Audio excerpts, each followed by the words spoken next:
Good afternoon po sa lahat ng mga mahilig mag-DIY dyan. Tara samahan nyo akong mag-DIY ng alarm circuit. So instead na bibili kayo ng alarm circuit para sa window nyo or sa mga door nyo. Siyempre mahirap na ngayon kapag kagabi, tulog tayo. So kailangan natin ng extra protection. So itong alarm circuit na bubuuin natin, malaking tulong to. Ito nga pala yung mga materials na gagamitin natin para makabuo tayo ng circuit alarm. Meron tayong 3 volts to 24 volts na buzzer. Meron tayong transistor, deep nito. Yan, kita nyo ba? Yung transistor nito BC547. Yan, okay. Available dito sa online. Tapos meron tayong resistor na, yung sa transistor, ito resistor na 100 ohms. Yan, liit. Yan. Mamaya hinangin natin to. Yan. Of course, meron tayong battery na 12 volts. Tara, simulan natin. Una-una, paano ko nga ba ito binuo na 12 volts na battery? Dalawang positive at saka dalawang negative yung sa isang side. Tapos kabilang side, ganoon din. Dalawang negative, dalawang positive. Okay? So, ayan yun. Yan, may ito naman. Ayan, tingnan nyo. Tapos pagdating dito, ganoon din. So, ito, lalagyan natin ng lulutungin natin. So, isi-series natin itong dalawa. Yan. Series natin yan. Okay. Mamaya na lang natin hipitan. Madali lang sana pa kung isang linya lang. Kasi hindi na isang linya yung gagamitin natin kasi ayan, ginamitan natin ng holder. So, ito na, may isang series na tayo. Okay? So, susundan nyo lang dito sa kabila. So, ito naman, itong negative isi-series nyo sa positive. Okay? Ayan. Negative to positive lang yan. Okay, mali dito. Kung nagkadikit naman to, kung nagkamali kayo, magugulat lang kayo. Kasi mag-spark siya. Pero ano, huwag nyo na patagalin kasi masusunog. Pag spark, tanggalin nyo agad. Iinit kasi yan eh. Yan. So yan, meron na tayo. Okay? So ito na yung ano natin. Positive, negative.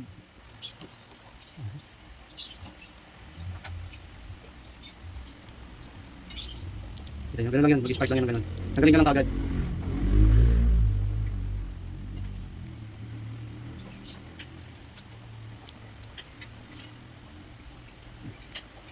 So yan. So, tingnan natin. Tingnan natin kung tuloy po may mali. Ayan, okay. Ayan. 12 volts na. So, ayan. Ito yung connection ko. 12 volts. Ito yung positive negative na uli. Ito yung isang side. Ito yung kabilang side. Ayan.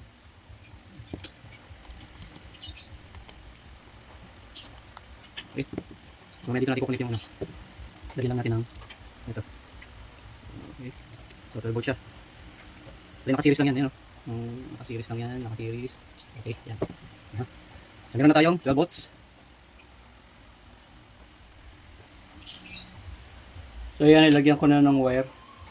So yung negative side, positive side. Okay. Huwag nyo lang pagdidikatin. Kasi pag nagkadikit yan, mag-spark yan.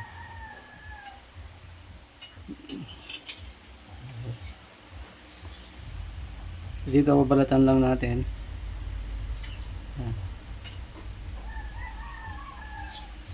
Galing ang gamit kong pambalat. Kutsilyo. Wala akong ano eh. Yan. Okay.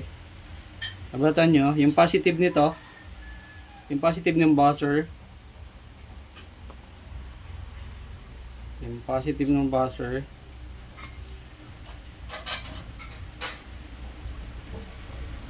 ilalagay nyo lang sa ito, sa positive side. Positive ng, okay. Yan na, kabit na. Okay. So, pwede nyo itong i-develop. Pwede nyo i-develop yung ginagawa nyo pag mahaba na yung wire. Parang demonstration lang to kung paano yung mga connections. Yan. Pwede nyo, ano yan, pwede nyo pagandahin. Pwede nyo ilagay ito sa isang casing. Yan. Para maganda. Okay. So,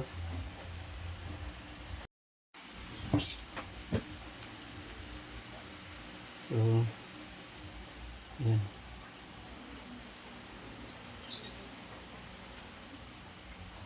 Mahirap hinangin. Kaya, hindi kasi ako expert sa paghihinang. So, kukonect nyo lang to yellow line. Itong yellow line nakakonect sa ano? Sa, dito sa negative.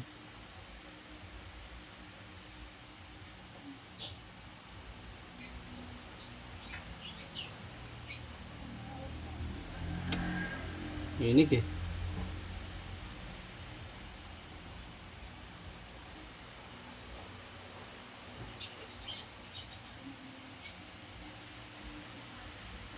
Wala tuloy. Ayan.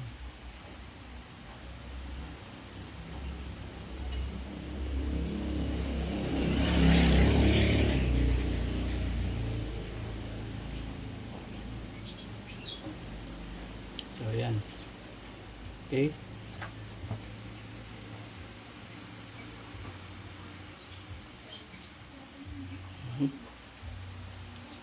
Tapos, force ito, yung negative,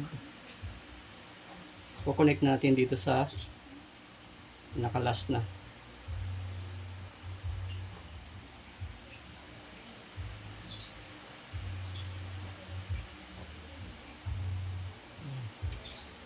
Mga expert yan, gagaling maghinang eh.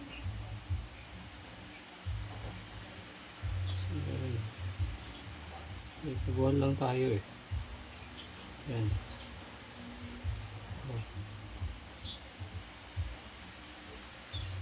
Kapag to may ano kasi to eh, may ano, meron kang parang gatong maliit or holder na clip para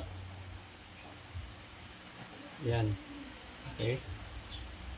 Tapos ko-connect natin to dito sa dulo. Yan, yan.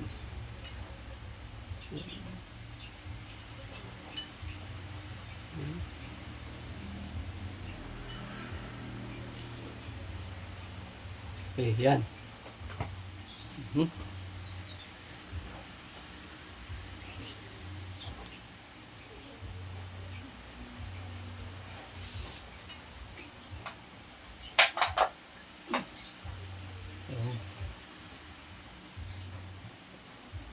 So yun, makikita nyo.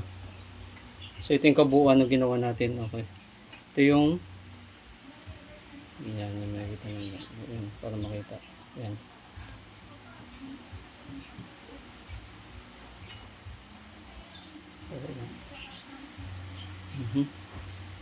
Again, ito yung 12 volts battery pack natin.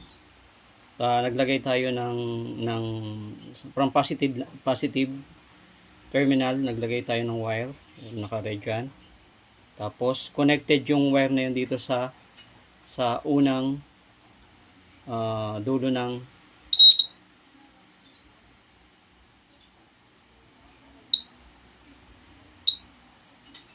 itong okay. Ito natin. Tinitingnan ko kung may minute siya.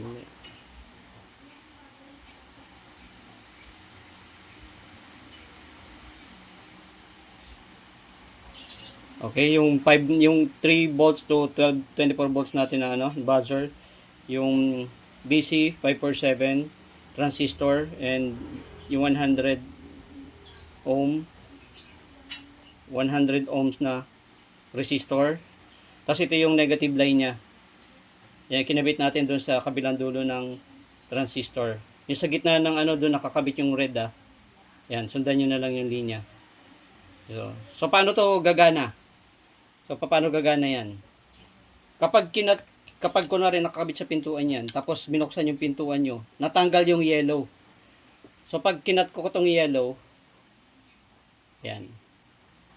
Pag kinat ko yung yellow, siyempre kunwari na ano, nakasabit lang yan dun sa or nakaano lang. Hindi siya naka-weld. Nakahinang. Parang naka-clip lang yan doon. Pag kinat ko to, automatic tutunog yung buzzer. Kita nyo? Ayan o, kinat ko na. So, ibig sabihin,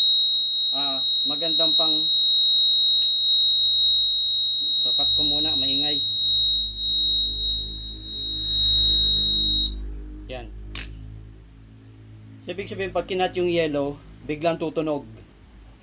So, i-develop nyo na lang na maganda kung paano nyo ikakabit. Basta yung connection inline, issue na yun. Yan. Siguro tong resistor na to gawin yung 1000 ohms. 100 ohms lang kasi para medyo umiinit siya or ano. Oh. So 1000 ohms. So nakita nyo yung connection simple lang. Susundan nyo lang yung diagram natin kanina. Ito sa video makikita naman. Di ba nung kinat ko yung yung connected na lahat eh. Nung kinat ko yung yellow, kunwari pagbukas ng pintuan or ng window, tapos napatid tong yellow, natanggal, ibig sabihin tutunog yung alarm. Okay, so magigising kayo. So, ganun lang kasimple yun. I-develop nyo na lang, pagandahin nyo na lang kung paano nyo Pero again, yung 100 ohms lang kasi ginamit ko eh. 12 volts to eh. Baka pang 3 volts lang to. So, gawin yung 1000 ohms na lang. Ito. So, parang medyo umiinit siya ng konti kanina.